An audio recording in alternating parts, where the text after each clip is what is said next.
ರೂಪದಿಂದ ಬರ್ತದ. ಸನ್ಯಾಸಿ ಅಮ್ಮನೊಂದಿಗಿನ ಆಧ್ಯಾತ್ಮಿಕ ಸಲ್ಲಾಪವೆಂದರೆ ಅದೊಂದು ಅನನ್ಯ ಅಪ್ಯಾಯ ಅನುಭವ.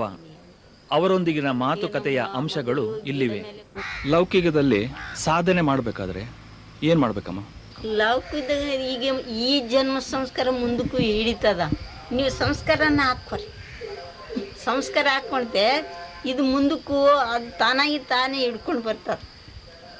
ಈಗ ಅಮ್ಮಗ ಅದು ಎಷ್ಟು ಜನ್ಮ ಸಂಸ್ಕಾರನೂ ಎಲ್ಲ ಈಗ ಮತ್ತು ಅದು ನಮಃ ಶಿವಾಯ.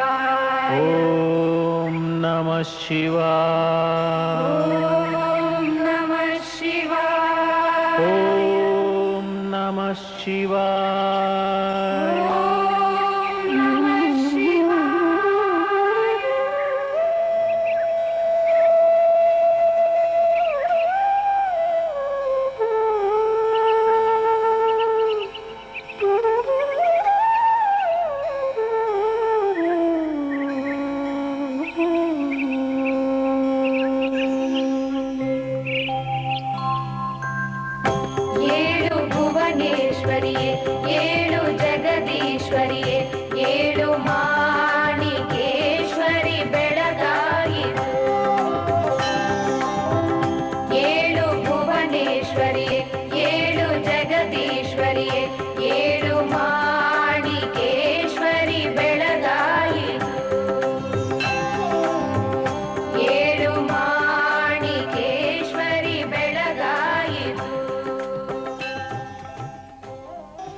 ಕನ್ನಡ ನಾಡಿನ ಪುಣ್ಯಭೂಮಿ ಮಲ್ಲಾಬಾದಿ ಆಶಮ್ಮ ಬುಗ್ಗಪ್ಪರೆಂಬ ಪವಿತ್ರ ಗರ್ಭದೊಳುದಿಸಿ ಆಶಾಪಾಶಗಳ ಜಂಜಡವ ಕಿತ್ತೆಸೆದು ಈಶನೊಲುಮೆಗೆ ಮೀಸಲು ಕುಸುಮವಾಗಿ ವಸುಧೆಯೊಳಗೆ ನಿರ್ಮಾಯೆಯ ಪಸರಿಸಿದ ತಾಯೇ ಬೆಳಗಾಯಿತು.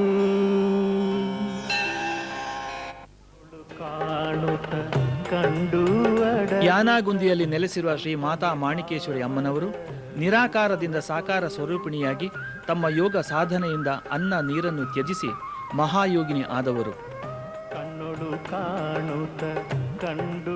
ಜನಸಾಮಾನ್ಯರಲ್ಲಿ ಸಾಮಾನ್ಯರಾಗಿ ಸರಳ ಸಜ್ಜನಿಕೆಯ ಮೂರ್ತಿವೆತ್ತ ಮಾತೆ ಮಾಣಿಕೇಶ್ವರಿ ಅಮ್ಮನವರು ಸಕಲರಿಗೂ ಸವಿನುಡಿಯ ಸಂದೇಶ ಸಾರುವ ಮಹಾತಾಯಿ. ಭಾವಭಾವದ ಫಲಗಳ ನೀಡುತ್ತ ಭಕ್ತರ ಬಯಕೆಯ ಮನ ಸಂತೋಷಿತ, ಭಕ್ತರ ಬಯಕೆಯ ಮನ ಸಂತೋಷಿತ. ಗುಲ್ಬರ್ಗಾ ಜಿಲ್ಲೆಯ ಸೇಡಂ ತಾಲೂಕಿನ ಮಲ್ಲಾಬಾದಿಯಲ್ಲಿ 1934 ಜುಲೈ ತಿಂಗಳ 26ರ ಗುರುಪೂರ್ಣಿಮೆಯಂದು ಮಘ ನಕ್ಷತ್ರದಲ್ಲಿ ಮಾಣಿಕೇಶ್ವರಿ ಅಮ್ಮನವರ ಜನನ.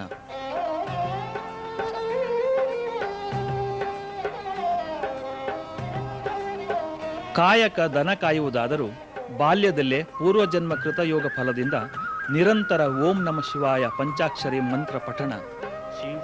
ದೈವೀ ಸಂಭೂತರಾದ ಮಾಣಿಕೇಶ್ವರಿಗೆ ಎಲ್ಲಿಯ ಮದುವೆ, ಎಲ್ಲಿಯ ಸಂಭ್ರಮ. ಹೆತ್ತವರು ಬಲವಂತದಿಂದ ಮದುವೆ ಮಾಡಿಸಿದರು. ಮದುವೆಯಿಂದ ಬೇಸತ್ತು ನಿರಾಕಾರ ಬ್ರಹ್ಮನನ್ನು ಕಾಣುವ ತವಕದಿಂದ ಮಾಣಿಕೇಶ್ವರಿ ಅಮ್ಮ ಅನ್ನ ನೀರಿಲ್ಲದ, ಮಲಮೂತ್ರವಿಲ್ಲದ, ರೋಗ ರುಜಿನವಿಲ್ಲದ ಬದುಕನ್ನು ಬಾಳಲು ಪಣತೊಟ್ಟಳು. ನಿರಾಹಾರದೆಡೆಗೆ ಮಾಣಿಕೇಶ್ವರಿ ಅಮ್ಮ ಸಾಗಿದ್ದು ಹೀಗೆ. ಸಂಸಾರದಿಂದ ದೂರವಿರಲು ಎಳೆಸಿದ ಮಾಣಿಕೇಶ್ವರಿ ಅಮ್ಮನವರು ನೊಂದು ಬೆಂದು ಕೊನೆಗೆ ನರಸಿಂಹಸ್ವಾಮಿ ಗುಡಿಯ ಪಕ್ಕದ ಬೇವಿನ ಮರದಲ್ಲಿ ವಾಸವಾದರು.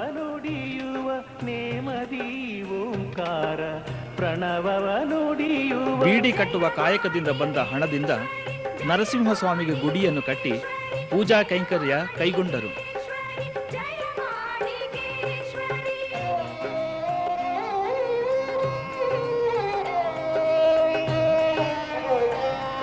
ಇದು ಯಾನಾಗುಂದಿಯ ಶ್ರೀ ರಾಮೇಶ್ವರ ಮಂದಿರ. ಪೌರಾಣಿಕ ಮಹತ್ವವಿರುವ ಈ ರಾಮ ಮಂದಿರದ ಹಿಂದೆ ಪ್ರದೋಷ ತೀರ್ಥವೆಂಬ ಕುಂಡಗಳಿವೆ.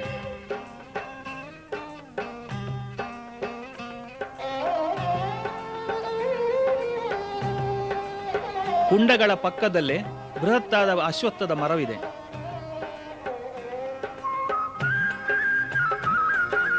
ಉತ್ತರಕ್ಕೆ ತುಸು ದೂರದಲ್ಲೇ ಇಂದು ಮಾಣಿಕಗಿರಿ ಎಂದು ಪ್ರಸಿದ್ಧವಾದ ಆಕರ್ಷಕ ಸಿದ್ದೇಶ್ವರ ಬೆಟ್ಟವಿದೆ. ಸಂಸಾರದಿಂದ ದೂರಕ್ಕೆ ಸರಿದ ಮಾಣಿಕೇಶ್ವರಿ ಅಮ್ಮನವರು ಯಾನಗುಂದಿಯ ಈ ಏಕಾಂತ ತಾಣವನ್ನು ಬಯಸಿದರು. ಕುಂಡದಲ್ಲಿ ಸ್ನಾನ, ಶ್ರೀರಾಮೇಶ್ವರ ಮಂದಿರದಲ್ಲಿ ಪೂಜೆ, ಅಶ್ವತ್ಥ ಮರದ ಮೇಲೆ ವಾಸ. ನಿತ್ಯದ ಆಹಾರ ಶಿವನೇ ಅಧಿಕನೆಂಬ ಮಹಿಮೆ ಅಪಾರ.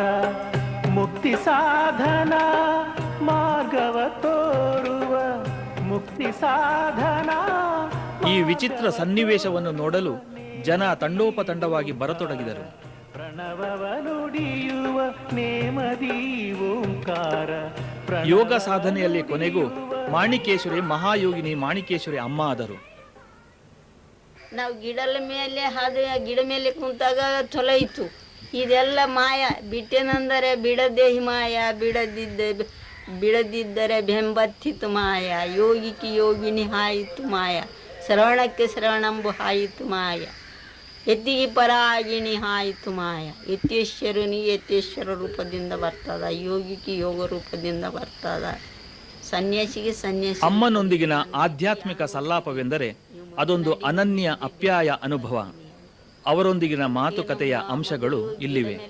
ಲೌಕಿಕದಲ್ಲಿ ಸಾಧನೆ ಮಾಡಬೇಕಾದ್ರೆ ಏನ್ ಮಾಡ್ಬೇಕಮ್ಮ? ಲೌಕಿಕದಾಗ ಈಗ ಈ ಜನ್ಮ ಸಂಸ್ಕಾರ ಮುಂದಕ್ಕೂ ಹಿಡಿತದ. ನೀವು ಸಂಸ್ಕಾರನ ಹಾಕ್ಕೊರಿ. ಸಂಸ್ಕಾರ ಹಾಕ್ಕೊಂಡೆ ಇದು ಮುಂದಕ್ಕೂ ಅದು ತಾನೇ ಹಿಡ್ಕೊಂಡು ಬರ್ತಾರೆ. ಈಗ ಅಮ್ಮಗ ಅದು ಎಷ್ಟು ಜನ್ಮ ಸಂಸ್ಕಾರನೂ ಎಲ್ಲ ಈಗ ಮತ್ತು ಅದು ನಂದು ಕೆಲಸ ಆಗ್ಯದ ಅಂತ ಅನ್ಬಾರದು. ಈಗ ಮತ್ತು ಅದು ಮಾಯ ಆಕರ್ಷಣೆ ಮಾಡಿ ಮತ್ತೆ ಕೆಳಗೆ ಹಾಕಿಬಿಡ್ತಾವೆ. ಇದು ದೊಡ್ಡ ಒಂದು ಕೆಟ್ಟ ಭಾವಗಳು. ಇವು ಒಳ್ಳೆ ಅಂತ ತಿಳಿಬಾರದು, ಕೆಟ್ಟ ಅಂತ ತಿಳಿಬಾರದು. ಎಲ್ಲ ನಿರ್ಲಿಪ್ತ ಆಗಿರಬೇಕು. ಏನು ನಿರ್ಲಿಪ್ತ ಆಗಿರ್ತೇನಾಗ್ತದ, ಆವಾಗ ಇವೆಲ್ಲ ಬಂಧನಗಳು ದೂರ ಆಗ್ತವೆ. ಇದೆಲ್ಲ ಮೋಹ, ಅವರು ಇದೆಲ್ಲ ಮೋಹ. ನೀವು ಮೋಹ, ನಾವು ಮೋಹ, ಎಲ್ಲ ಮೋಹ. ಇದು ಶರೀರನೇ ಮೋಹ. 4 ಯುಗಗಳು ಆದ ನಂತರ ಇದು ನಿರ್ಲಿಪ್ತ ಆಗ್ತದೆ. ಏನಿರಂಗಿಲ್ಲ, ಅದು ಕೇವಲ ಒಂದೇ ರೂಪ ಆಗಿ ಇರ್ತದೆ. ಅದು ಕಾಣಂಗಿಲ್ಲ, ಜ್ಯೋತಿ ರೂಪ ಆಗಿರ್ತದೆ. ಇದೆಲ್ಲ ಒಂದು ಇಂದ್ರಿಯ ಭೋಗಗಳು. ಇವೆಲ್ಲ ಸಂಸಾರ ಅನ್ನೋದು ಇಂದ್ರಿಯ ಭೋಗಗಳು.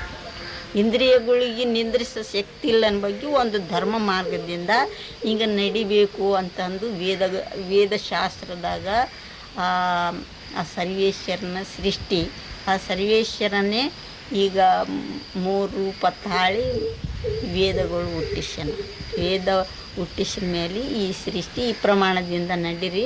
ನೀವು ಜನ್ಮಾಂತರ ಈ ಮನುಷ್ಯ ಜನ್ಮ ಆಗಿ ಹುಟ್ಟಿತೀರಿ. ಸತ್ಯ, ಧರ್ಮ, ನೀತಿ, ನಿಜಾತಿದಿಂದ ಯಾರಿರ್ತಾರ ಜನ್ಮಾಂತರ ಮನುಷ್ಯ ಜನ್ಮ ಆಗಿ ಹುಟ್ಟುತ್ತಾರೆ.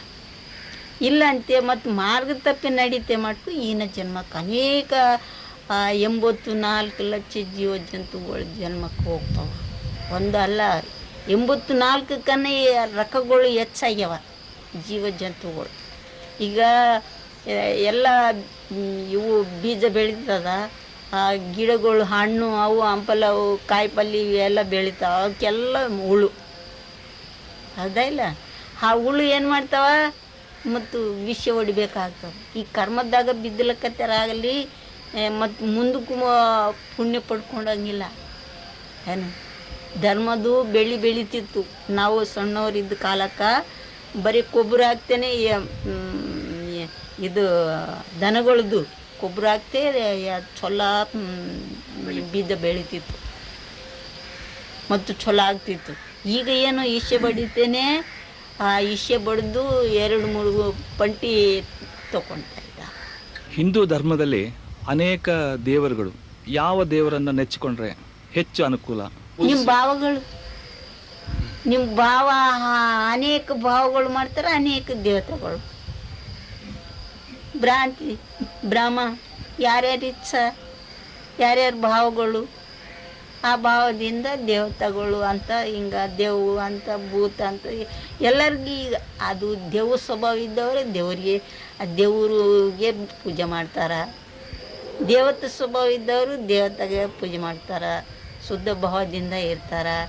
ಅಶುದ್ಧ ಭಾವದವರು ಈಗ ಅಸುರ ಜನರು, ಅಸುರ ಆ ಭ್ರಾಂತಿದಿಂದ ನಮ್ಮ ದೇವರು ಬೇರೆ, ನಾವು ಕುರಿ ಕಡಿತಿದ್ದು, ಕೋಣ ಕಡಿತಿದ್ದು, ಕೋಳಿ ಕಡಿತಿದ್ದು ಅಂತ ಹಿಂಗೆ ಅವು ಭ್ರಾಂತಿ. ಇವೆಲ್ಲ ಭ್ರಾಂತಿ, ಅವರವ್ರ ಭಾವಗಳು, ಭಾವ ಪ್ರಪಂಚ. ಇದು ಅಸುರ ಜನರು ಅಸುರ ಭೂತ ಪಿಶಾಚಿಗಳಿಗೆ ಪೂಜೆ ಮಾಡ್ತಾರೆ. ದೇವತೆ ಜನರು ಈಗ ಧರ್ಮ ನೀತಿ ನಿಜಾತಿದಿಂದ ನಡೆದವರು ದೇವತೆ ಪೂಜೆ ಮಾಡ್ತಾರೆ. ಈಗ ಕುರಿ ಕೋಣ ಇವೆಲ್ಲ ಕಡಿಯನ್ನು ದೇವತೆಗೆ ಪೂಜೆ ಮಾಡ್ತಾರೆ. ಈಗ ಇವರೇನೋ ತಿನ್ನೋರು ಕುಡಿಯೋರು ಎಲ್ಲ ಅಸುರತ್ವ, ರಾಕ್ಷಸಿ ವೃತ್ತಿ, ಜನ್ಮಾಂತರ ಪಾಪ ಘಟಿಸಿ ಕಿರಿಮಿ ಕೀಟದ ಜನ್ಮಕ್ಕೆ ಹೋಗ್ತಾರೆ. ಅದು ಅಸುರ ಧರ್ಮಗಳು ಇವು. ಇದೆಲ್ಲ ಪ್ರಪಂಚ ಅಲ್ಲ. ಈಗ ರಾಕ್ಷಸ ಕೃತ್ಯ ಆಗ್ಯದ, ದೇವ ಕೃತ್ಯ ಎಲ್ಲ ಶೂನ್ಯತೆ ಆಗ್ಯದ.